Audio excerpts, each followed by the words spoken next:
1. In my previous life, my husband unexpectedly passed away from a heart attack. By the time I reached the hospital, the doctors had already covered him with a white sheet. I couldn't bear the shock and fainted. When I regained consciousness, my mother-in-law had already taken him for cremation. All that remained was a group of intimidating men surrounding my bed, demanding repayment. It was then I discovered that my husband hadn't paid his construction workers for 6 months. Now that he was gone, it fell upon me to settle the debts. 5 years later, I found myself on my knees scrubbing floors in a 5-star hotel in the CBD. To my disbelief, I spotted my supposedly deceased husband enjoying wine and a buffet with a meticulously made-up woman. I recognized her. She had caused a scene at my wedding. My husband had thrown her out, branding her a crazy woman. In disbelief, I approached them to confirm his identity. He looked at me with disdain and had security drag me away. "Connie, I can't believe you're still so infatuated with me. You're really quite the fool. Let me be honest. Yvonne is the woman I truly love. If it weren't for your father's resources, a useless woman like you wouldn't even be worthy to carry my shoes. You have no idea, do you? On our wedding night, instead of working overtime, I was with Yvonne. That day, consumed by despair, I lost my footing and fell down the stairs, dying on impact. As my thoughts returned to the present, I saw my mother-in-law performing her act of sorrow, and I made a firm decision. In my last life, this scoundrel had caused my father's death, faked his own demise to steal a fortune, and lived happily with his mistress and vile mother. This time I would ensure he met his true end. 2. Watching my mother-in-law hand me a glass of water with feigned sincerity, I understood why I had fainted in my previous life. Though I had been heartbroken, I was fully aware. After drinking that glass of water, I had become drowsy and slept for days. I reached out to take the water, then pretended to spill it on her. It was laced with a high dose of drugs, and she rushed off to clean herself.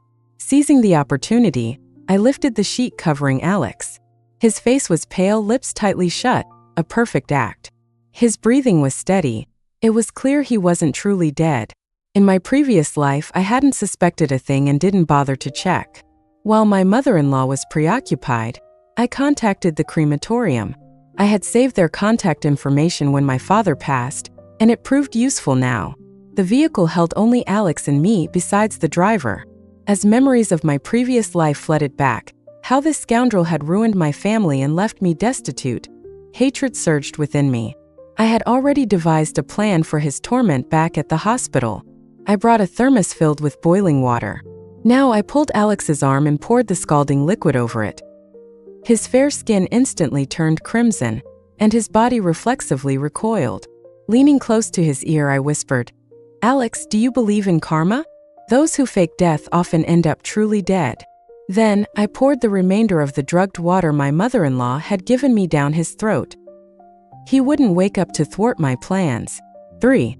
A sudden stop jolted the car as it was blocked from proceeding. By the time I realized what was happening, my mother-in-law and Yvonne had rushed over, their faces a mixture of anger and panic. My mother-in-law yanked open the car door, unleashing a torrent of curses at me. "Connie, you wretch! Where are you taking my son? Are you trying to kill him?" She lunged at me, but Yvonne quickly intervened, feigning concern and pulling her back. I forced myself to look deeply sorrowful, masking the anger simmering beneath. "Mom, what are you talking about? Alex is already dead. I'm taking him for cremation. You took him away without telling me. How can I trust you? What if you killed him and are trying to cover it up?" I regarded her pathetic acting with disdain, my patience wearing thin. "If you don't trust me, then get in the car. In this heat, he'll start to smell if we don't cremate him soon. Alex always loved cleanliness. I'm sure he wouldn't want to rot after death, right, Mom?" Her face flickered through various shades of disbelief, unable to muster a retort. After all, cremation is the natural course for the deceased. She exchanged a furtive glance with Yvonne before reluctantly climbing into the car, the tension palpable in the air. Yvonne attempted to follow, but I shoved her hard, sending her sprawling onto the pavement. "Who do you think you are? What business do you have with my husband's cremation?" Yvonne clutched her stomach, wincing in exaggerated pain. My mother-in-law quickly got out to help her, concern briefly overtaking her fury. Yvonne is carrying Alex's child, Connie. Don't blame Alex for this. It's your fault for not being able to have children. Now that he's gone, his child must be protected at all costs. I had been married to Alex for 6 long years without a child, enduring relentless torment from my mother-in-law. Her constant psychological manipulation had left me feeling guilty and weak, always striving to meet their impossible demands. I never imagined that my concessions would lead to him fathering a child with another woman. Are we going or not? You can't park here. The driver's impatient shout cut through the thick tension, prompting us to move on. 4. We soon arrived at the crematorium, where Alex was scheduled to be the 5th for cremation. Mom, you and Miss Yvonne should wait in the lobby.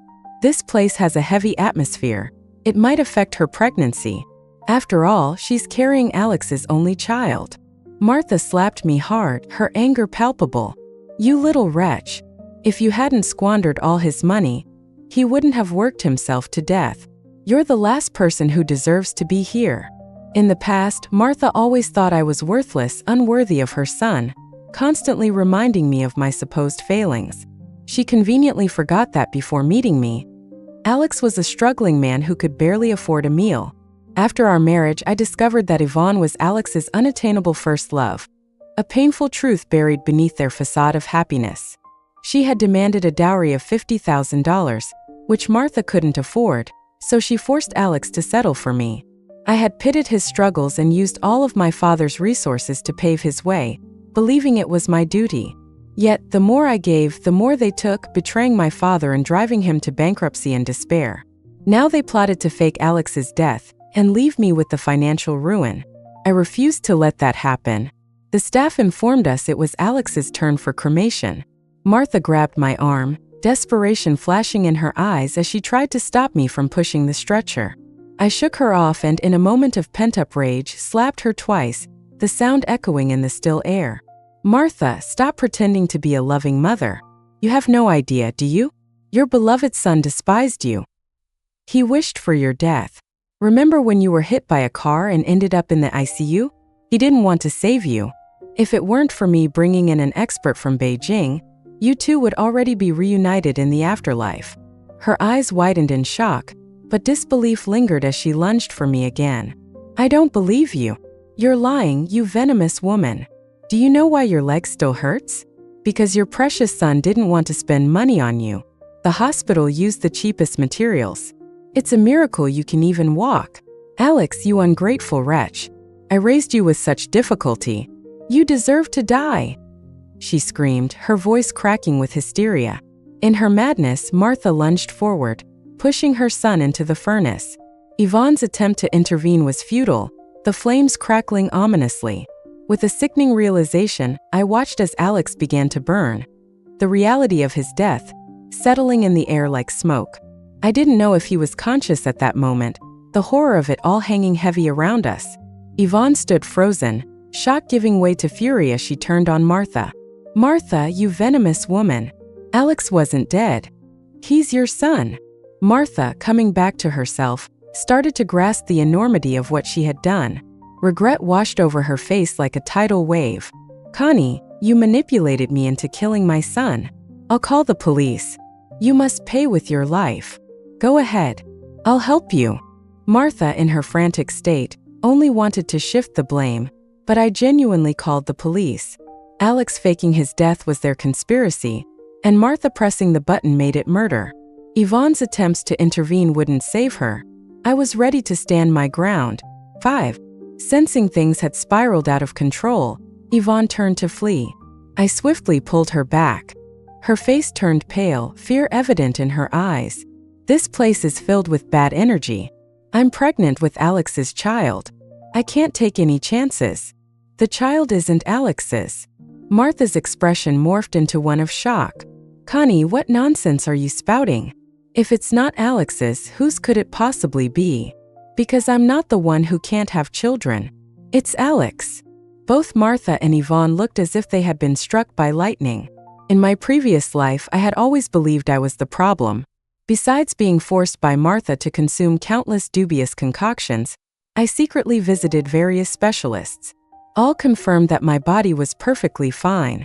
Despite this, I thought it was merely a matter of fate that I hadn't conceived yet. It wasn't until I heeded the doctor's advice and discreetly had Alex's fluids tested that I discovered he was infertile. You claim it's not true, but that doesn't change the facts. With Alex gone, you think you can slander me? Know this. All of Alex's assets will belong to my child, and you'll get nothing. I couldn't help but scoff at her naivete. Is that so? Just because Alex has passed doesn't mean there aren't ways to confirm paternity. We can have Martha tested to see if she's the grandmother. Unless, of course, you plan to get rid of her as well. Martha, now seething, lashed out at me, calling me a murderer. The staff had prepared Alex's urn, and Yvonne thought she could finally escape this situation. But as we stepped outside, we were greeted by the police. I rushed over, feigning heartbreak. Officer, my mother-in-law and my husband's lover conspired to kill him. You must help me. I tearfully recounted the entire ordeal. As Martha and Yvonne contradicted each other, both were taken into custody. In the meantime, I headed to Alex's company. Although he had moved most assets, the bulk of the money remained in his name. Armed with Alex's death certificate, I transferred everything into my own account, changing the ownership of all properties to my name. To my surprise, I found that Alex had secretly purchased numerous properties, all of which now belonged to me. I settled the construction workers with $500,000, knowing they were just hard-working people cheated by Alex. Having sorted everything out, I returned to my usual villa and enjoyed a well-deserved rest. 6. The next morning, loud banging jolted me awake. Martha and Alex's uncle Bob were at my door causing a scene. Connie, you little wretch. Get out here. If you don't, I'll make you pay. The surveillance footage captured their shenanigans, with Bob splashing paint on my door. I decided to watch their antics from the comfort of my bed. Seeing that I still hadn't responded, Bob threw another bucket of paint and continued shouting. Finally unable to tolerate their ruckus, I opened the door and unleashed my dog. Yes, I had a large black dog named Max. Max looked quite intimidating, and both of them fell to the ground in fright. Connie, you murderer. First you killed my son, and now you're unleashing your dog on me. I leaned back, enjoying their pitiful state, and chuckled. Don't worry. My dog isn't just a savage. Seeing that Max wasn't attacking, Bob regained some courage and continued his tirade. You little wretch. Stop scaring my sister. I'm Alex's uncle. All his property belongs to me. If you don't hand it over, I'll camp right here. Do you think you deserve Alex's assets? An uncle like you has no claim. I'm carrying Alex's child, and the money belongs to us. Yvonne had arrived with a few thugs, clearly not planning to back down. This time they weren't targeting me. Martha immediately began to berate Yvonne. You whore. Who knows whose child you're carrying? You think you can snatch my son's inheritance? Last night, Yvonne had called, proposing a deal. She would provide a recording of Alex's fake death plan in exchange for a share of his assets. I readily agreed, eager to see them fight. Sure enough, a brawl broke out. Martha and Bob, both over 50, stood no chance against the younger hooligans and quickly found themselves on the ground, battered. Soon after, someone called the police, and we were all taken in for questioning. 7. As we entered the station, Martha launched into an Oscar-worthy performance, collapsing at the officer's feet, sobbing. Officer, I'm an old widow. My son is dead. Please help me. My husband died young, and now my son is gone. How can I possibly go on living? Martha had nothing to worry about. Soon enough, she'd have room and board at the station. The officers pulled her up and played the recording, asking her to recount her story clearly. Officer, these two women conspired to kill my son and now want to kill me. You saw it. They set a dog on me and hired thugs to attack me. Yvonne, enraged, spat back. You shameless old hag. You hated Connie for being childless, but didn't want a divorce to split assets. You and Alex faked his death. You pressed the button for the cremation. How is this my fault? You little vixen. You seduced my son trying to replace Connie. Who knows whose child you're carrying? Ha! Slander? Officer, I have the recording. You'll hear for yourself if I'm lying. Yvonne played the recording, which contained all their plans. transferring assets, faking death, and drugging me. She cleverly left out her own voice.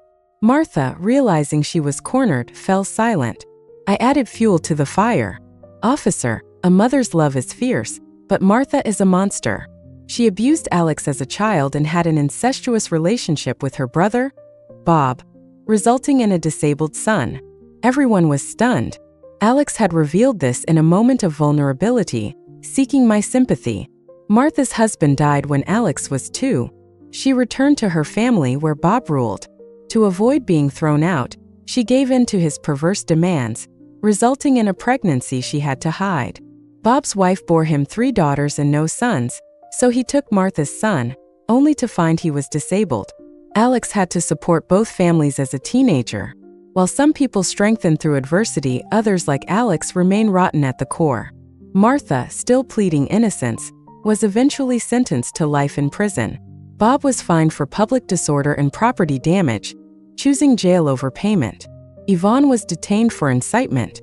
As for me, I returned home with my dog, Max, who had a license and was properly restrained. 8. These punishments were insufficient. My father's death was on all their heads. With Alex dead and Martha imprisoned, I couldn't let Yvonne off easily. Why should my father, who used all his resources to help Alex, die while they lived happily? The next day, I drove to Yvonne's hometown. She and Alex were from the same county but different towns.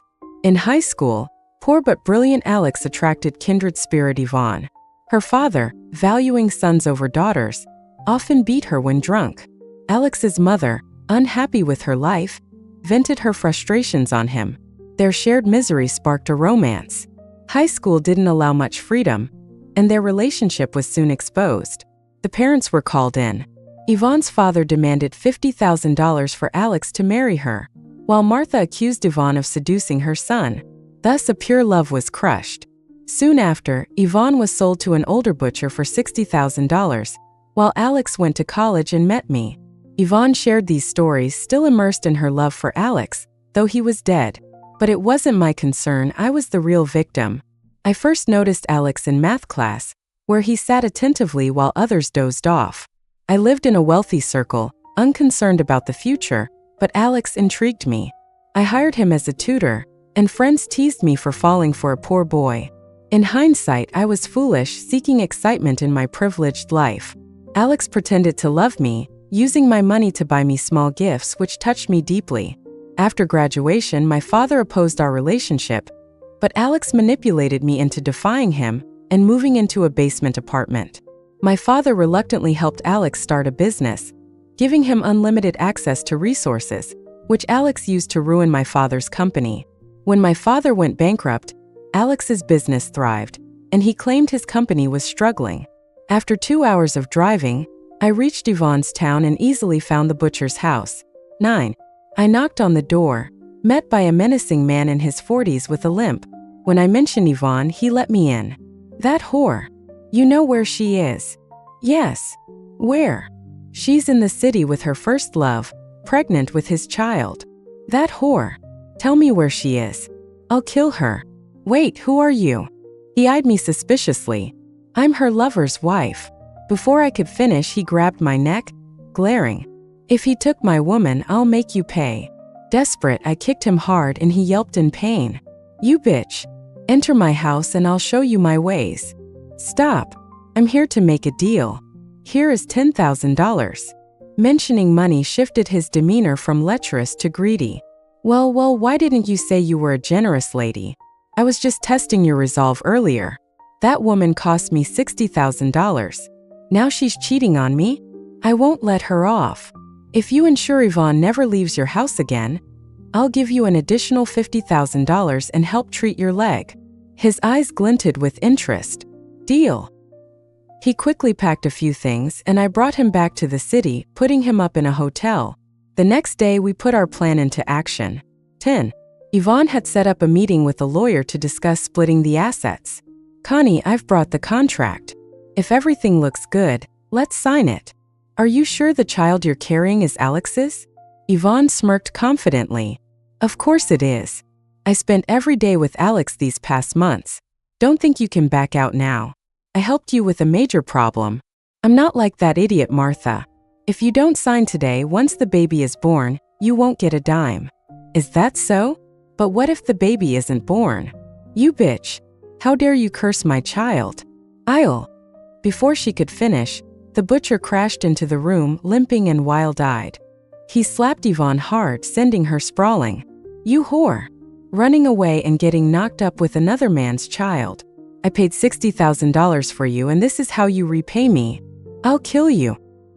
He began hitting her mercilessly. Yvonne, realizing the gravity of her situation, began to cry and beg. Honey, please stop. I was wrong. I won't do it again.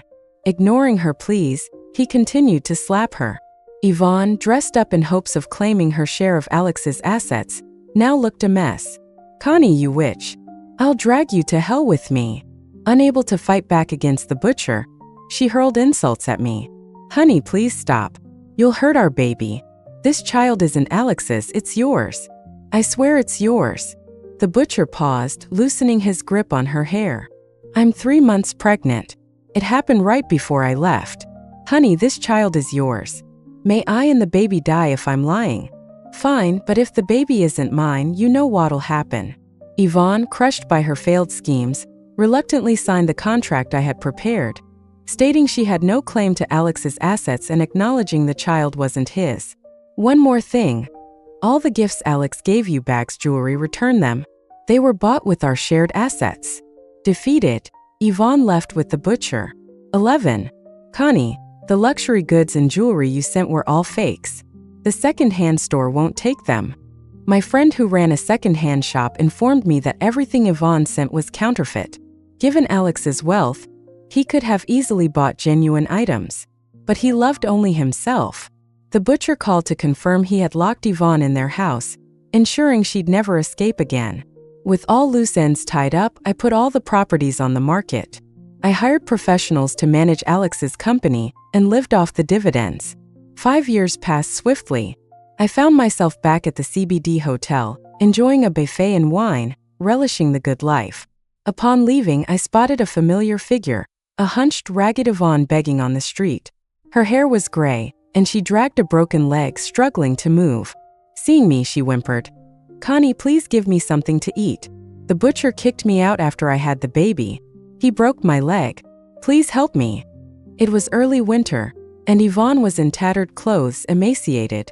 In my previous life, I had suffered similarly because of her. Reflecting on it, while Yvonne and I had no direct animosity, my past suffering was significantly influenced by her actions. I couldn't forgive her. Yvonne, you brought this upon yourself. Your greed and ambition led to this. You should have known there would be consequences. With that, I walked away, determined never to let such people affect my life again. 12. From birth to schooling and marriage, I had lived in this city. With my father gone, I had no ties left here. I visited his grave to say goodbye. Dad, I'm sorry for being blind back then and causing all this. I miss you so much. Now it's just me. I'm leaving for a faraway place, but I'll visit often. Returning home, I found an unwelcome visitor at my door. Bob, Alex's uncle. Connie, that witch Martha buried her son on my land. You need to move him. It was laughable. 5 years ago, he had taken money to help Martha bury Alex. Now he wanted to move the grave, claiming it was cursing his son. When you took Martha's money and helped bury him, you didn't seem to mind. Now you want to move him. Alex's presence curses my son. How else do you explain my son's worsening condition? Are you saying his grave affects your son? Yes. Otherwise, why would my son become more and more foolish? With Bob's limited intelligence, it was no wonder his son wasn't bright. Fine. Martha's in prison for life, she won't care. Do whatever you want with the ashes. Throw them in the sea for all I care. Are you serious? Absolutely. Satisfied, Bob left, likely to dump the ashes as he saw fit. I booked the earliest flight to Paris. These sordid people and events would no longer affect me. From now on, I would take control of my life. My journey was just beginning.